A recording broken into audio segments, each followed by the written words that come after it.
ಬೆಂಗಳೂರಿನ ಜಯನಗರದ 4ನೇ ಬ್ಲಾಕ್ನ ಒಂದು ಹಳೆಯ ಮನೆ. ಗೋಡೆಗಳ ಮೇಲೆ ಹಳೆಯ ಕ್ಯಾಲೆಂಡರ್ಗಳು, ಒಡವೆಯ ಗಡಿಯಾರದ ಟಿಕ್ ಟಿಕ್ ಶಬ್ದ ಹಿತವಾಗಿ ಕೇಳಿಸುತ್ತಿತ್ತು. ತುಳಸಿ ಗಿಡದ ಜೊತೆಗೆ ಒಂದು ಗುಲಾಬಿ ಗಿಡ ಬಳಿಯಲ್ಲೇ ನಿಂತಿತ್ತು. ಶ್ರೀನಿವಾಸರಿಗೆ 62 ವರ್ಷ. ಕೂದಲು ಬಿಳಿಯಾಗಿದ್ದರೂ ಕಣ್ಣುಗಳಲ್ಲಿ ಇನ್ನೂ ಯೌವನದ ಚಿಗುರಿತ್ತು. ಅವರ ಹೆಂಡತಿ ಸರಸ್ವತಿ 5 ವರ್ಷಗಳ ಹಿಂದೆ ಕ್ಯಾನ್ಸರ್ನಿಂದ ನಿಧನರಾಗಿದ್ದರು. ಮಗ ರಾಹುಲ್ ಮದುವೆಯಾದ 6 ತಿಂಗಳ ನಂತರ ದುಬೈಗೆ ಉದ್ಯೋಗಕ್ಕೆ ಹೋಗಿದ್ದ. ಈಗ ಆ ಹಳೆಯ ಮನೆಯಲ್ಲಿ ಶ್ರೀನಿವಾಸ್ ಮತ್ತು ಅವರ ಯುವ ಸೊಸೆ ಅನನ್ಯ ಮಾತ್ರ. ಅನನ್ಯ 25 ವರ್ಷದ ಯುವತಿ. ದೊಡ್ಡದಾದ ಕಣ್ಣುಗಳು, ನಗುವಿನಲ್ಲಿ ಮುತ್ತುಗಳಂತೆ ಹಲ್ಲುಗಳು. ಆದರೆ ಆ ನಗುವಿನ ಹಿಂದೆ ಒಂಟಿತನದ ನೆರಳು ಮರೆಯಾಗಿತ್ತು. ರಾಹುಲ್ ಫೋನ್ನಲ್ಲಿ ಮಾತನಾಡುತ್ತಿದ್ದ, ಆದರೆ ಆ ಮಾತುಗಳು ಎಷ್ಟೋ ದೂರದಿಂದ ಬರುವಂತೆ ತೋರುತ್ತಿತ್ತು. ನಾನು ಇನ್ನೊಂದು ವರ್ಷಕ್ಕೆ ಬರ್ತೀನಿ ಅನು ಎಂದು ಹೇಳುತ್ತಿದ್ದ. ಆದರೆ ಆ 1 ವರ್ಷ ಎಂದರೆ ಎಷ್ಟು ದಿನಗಳು? ಅಕ್ಟೋಬರ್ನ ಮೊದಲ ಮಳೆ ಬಂದಿದ್ದು ಬೆಂಗಳೂರಿನ ಆಕಾಶ ಕಪ್ಪಗಾಗಿ ಗುಡುಗು ಸಿಡಿಯುತ್ತಿತ್ತು.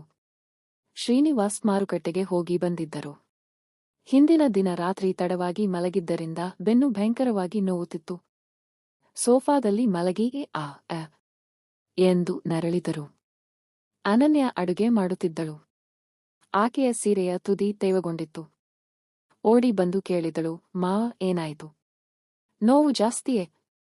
ಶ್ರೀನಿವಾಸ್ ಮೆಲ್ಲನೆ ಹೇಳಿದರು, ಬೆನ್ನು ವಯಸ್ಸಾಯಿತು ಮಗಳೇ. ಅನನ್ಯ ಯೋಚಿಸಿದಳು, ನಾನು ಎಣ್ಣೆ ಬಿಸಿ ಮಾಡಿ ಮಸಾಜ್ ಮಾಡಲೇ? ನನ್ನ ತವರು ಮನೆಯಲ್ಲಿ ಅಜ್ಜಿಗೆ ಹಾಗೆ ಮಾಡುತ್ತಿದ್ದೆ. ನೋವು ಕಡಿಮೆಯಾಗುತ್ತದೆ. ಶ್ರೀನಿವಾಸ್ ಹಿಂಜರಿದರು. ನಿನಗೆ ತೊಂದರೆಯಾಗುತ್ತದೆ ಇಲ್ಲವೇ? ಇಲ್ಲ ಮಾವ, ನೀವು ನನ್ನ ಅಪ್ಪನಂತೆ. ಇದು ನನ್ನ ಕರ್ತವ್ಯ. ಅವಳು ಬಿಸಿ ಎಣ್ಣೆ ತಂದಳು. ಶ್ರೀನಿವಾಸ್ ಶರ್ಟ್ ಎತ್ತಿ ಬೆನ್ನಿಗೆ ನಿಧಾನವಾಗಿ ಎಣ್ಣೆ ಹಚ್ಚಿದಳು. ಆ ಕೈಗಳು ಯುವತಿಯ ಮೃದುತನ, ಆದರೆ ಶಕ್ತಿಯುತವಾಗಿದ್ದವು. ಮಳೆಯ ಶಬ್ದ, ಎಣ್ಣೆಯ ಸುಗಂಧ, ಗಡಿಯಾರದ ಟಿಕ್ ಟಿಕ್. ಶ್ರೀನಿವಾಸರಿಗೆ ದೀರ್ಘಕಾಲದ ನಂತರ ಒಂದು ಬೆಚ್ಚನೆಯ ಆರಾಮ ತೋರಿತು.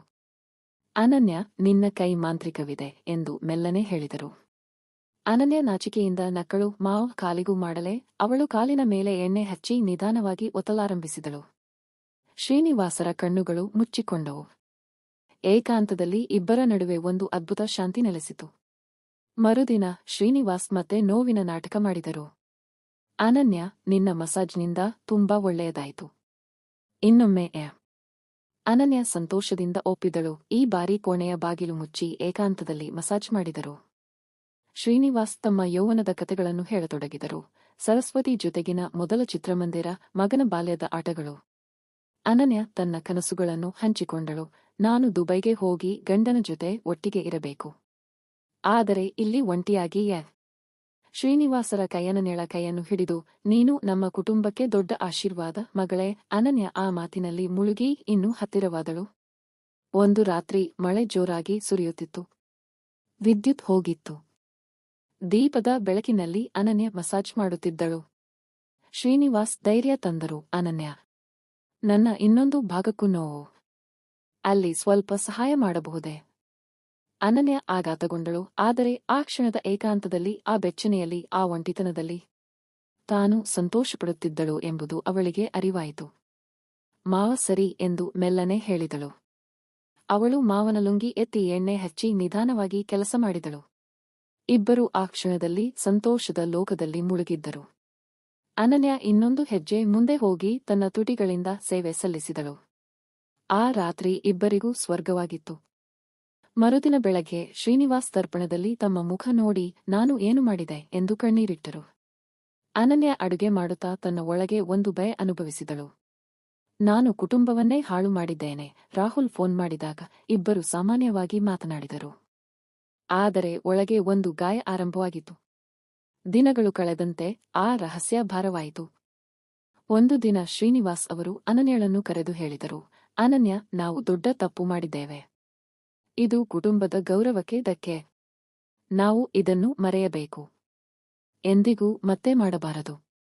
ಅನನ್ಯ ಕಣ್ಣೀರಿನೊಂದಿಗೆ ಒಪ್ಪಿದಳು, ಮಾವ, ನನ್ನ ಒಂಟಿತನ ನನ್ನನ್ನು ದಾರಿ ತಪ್ಪಿಸಿತು. ಕ್ಷಮಿಸಿ. ಇಬ್ಬರೂ ಒಪ್ಪಂದ ಮಾಡಿಕೊಂಡರು. ಈ ರಹಸ್ಯ ಸಾಯುವವರೆಗೂ ಅವರೊಂದಿಗೆ. ರಾಹುಲ್ 1 ವರ್ಷದ ನಂತರ ಮನೆಗೆ ಬಂದಾಗ ಅನನ್ಯ ಗರ್ಭಿಣಿಯಾಗಿದ್ದಳು. ನಾನು ಇಲ್ಲಿದ್ದಾಗಲೇ ಗರ್ಭ ಧರಿಸಿದೆ ಎಂದು ರಾಹುಲ್ ಸಂತೋಷಪಟ್ಟ.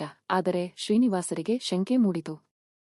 ಮಗುವಿನ ಮುಖ ನೋಡಿದಾಗ ಆ ಶಂಕೆ ದೃಢವಾಯಿತು.